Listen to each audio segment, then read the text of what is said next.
becoming more conventional now, but I think I would have done something probably in the arts, like with poetry or art or painting or maybe even music, I don't know. And that's really important to point out, because I think kids a lot of times either kind of go towards what their family pushes them to or what their friends are, versus from a younger age identifying with what truth you have or what you feel you're meant to do. So I will say, though, later in life that has come out and come back around for you. Yeah. So your purpose in ballet taught you so much stuff. Oh my gosh, it laid the foundation. I know you can relate with soccer, like it really laid the foundation for everything in my life, as far as, like you said, the discipline, the dedication, the passion, the suffering. It is, I see these ballerinas' feet. Yeah. And people just think it's so beautiful and elegant and they're all toned, and it is torture almost on your body, right? Yeah. That community too, the struggle with image and, body dysmorphia. I mean, I have not seen a ballerina that's over maybe 100 pounds, right? So that influences you. Yeah, I always say, first of all, I'm super grateful because my mom always had a really good body image. Great. But dance made me bulletproof to what I eventually walked into modeling. It was like a joke to be judged on the way I looked. It was like, I'm used to being judged on my ability. But the ballet, more than the physical stuff, which I still deal with and a lot of athletes deal with, the mental aspect of ballet is so interesting. And I just had this conversation with my boyfriend the other day. I saw someone on Instagram doing a workout video, and they were going, ugh, like they were showing how hard it is. Yeah. And I thought to myself, that is so interesting. I don't do that because I was trained in ballet. You can have no expression. And that's why everything looks so graceful, but that also translated into my life. So I could be doing something really challenging, having a challenging day, but I don't really express it because I was trained to kind of hide that type of pain. So it was really interesting. Psychologically, I love to look at that stuff and how it's kind of shaped my life and some of the ailments that I have today. For sure. Yeah. Yeah, with the ballet then transitioning into modeling, was it you were finished with your ballet career, and at what age? Yeah, I was this height at 13. Really? So I knew, I was like, well, I'm really not gonna, I'm not gonna be able to really be professional. Although I did get to dance with Chicago School of Ballet and Fort Worth Ballet a little bit. I was just so tall. I mean, I'm very tall for a ballerina. So, and I knew once I got old enough to realize that it's not really a great career, financially or otherwise. I just decided that it was going to be my passion, and I did it. I continued to do it because I loved it. Right. And I think that's important in life to point out too, that you can have your passions, but they don't necessarily pay the bills in the way that you need, but you can continue those for almost like your soul and your peace while you continue on to other things, right? Dance saved my life. Still to this day, it's the way that I transmute energy and emotions and things, and I get through stuff just, by dancing. That's beautiful. You don't want to see me dance. Sometimes you gotta let it out, though. Yeah, okay. In my house alone with no one looking. You don't want to see me play soccer either. Oh, so true. Yeah. Well, so then you transitioned to modeling, and I read that your aunt took you to your first casting. Yeah. Was she like, you need to be a model, or how did that work? Yeah, I actually did childhood modeling in Chicago, but I hated it. It was just another thing that took me away from being able to have a childhood.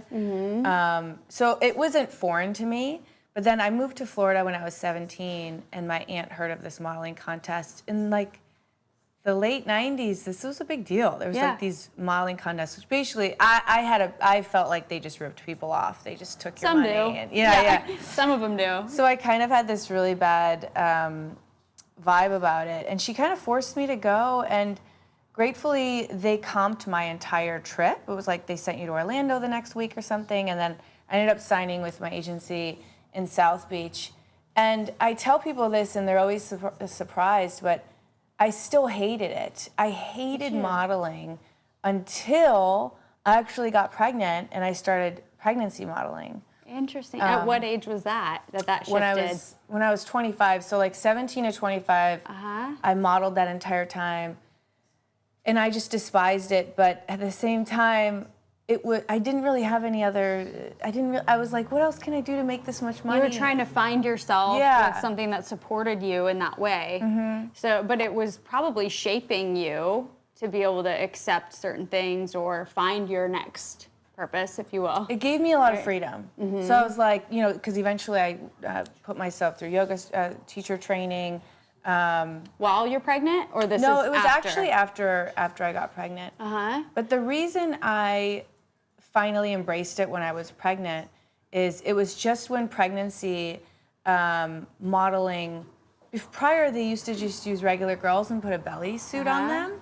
And it was just in that time where like showing the belly was like not risque. Yeah, it wasn't now like it's okay. as bad. Like they just started showing the belly a little bit. So they needed to actually use pregnant models. So I worked my entire pregnancy and I was like, this is amazing. Like everyone's so nice to me and I get to take care of my son and all of it, I fully embraced it, and there's a shift too because you're building life inside of you. So there's something with you that's aligning differently, probably. 100%. Yeah, it was very like empty, just modeling prior. There was no purpose behind what I was doing, and when I was pregnant, it's like everything I was doing was for that child. I was like, and I felt so much more proud, to share.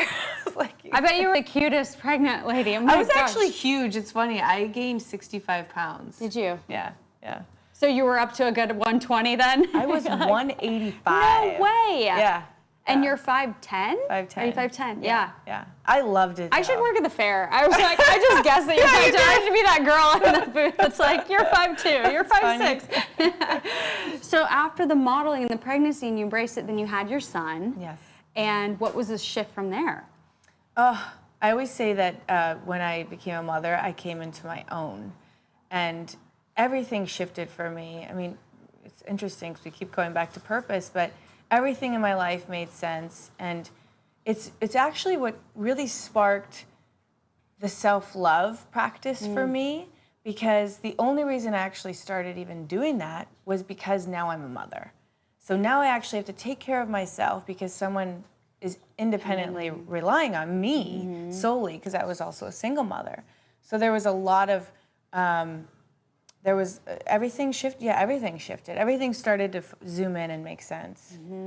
Yeah. You're like, so everybody, if you want to find your purpose, go get pregnant. I said that to my friend the other day. She's like, we were talking about pregnancy, and I was like, well, I'm not a good person to talk to about pregnancy.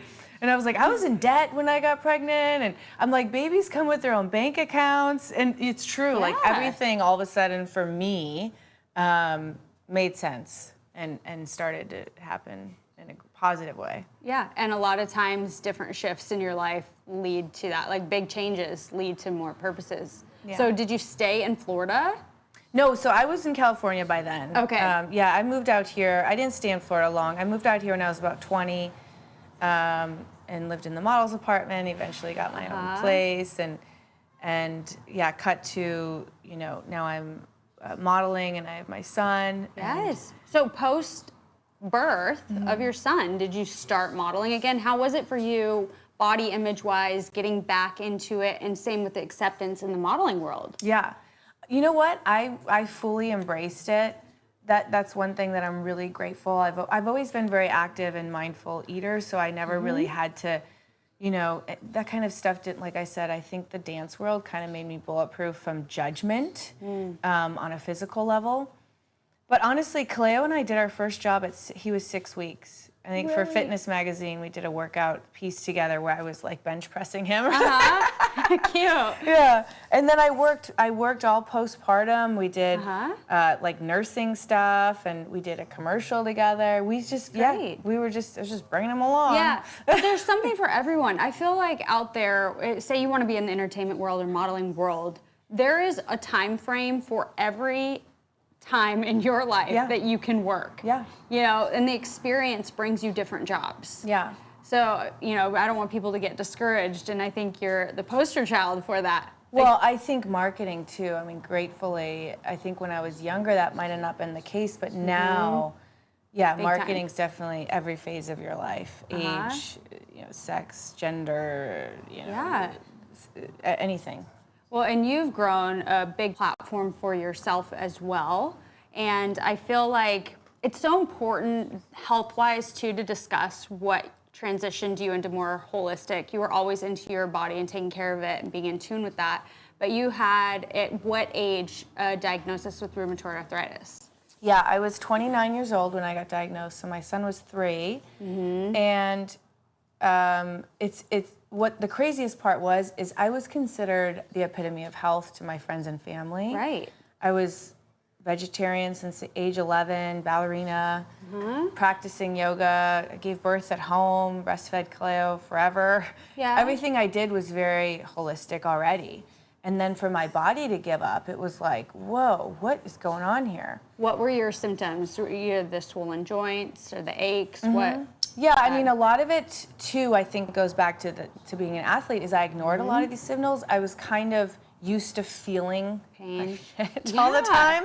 Yeah. You just power through it because you're tough, and that's just what you do. Yeah, and you're exactly right. And I think that's the biggest mistake people make, especially people that come from that world, is you're taught to push through it. And sometimes that actually makes it, most times that makes it worse. So if your body's already showing you signs, which for me was exhaustion, dropping weight, swollen joints, my knuckles were actually black and blue.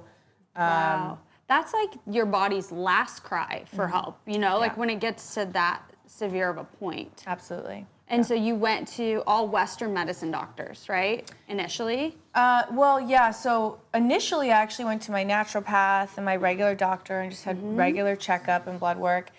And going back to what I was talking about, the ballet thing, like I'm pretty good at covering up pain. So I can be having the worst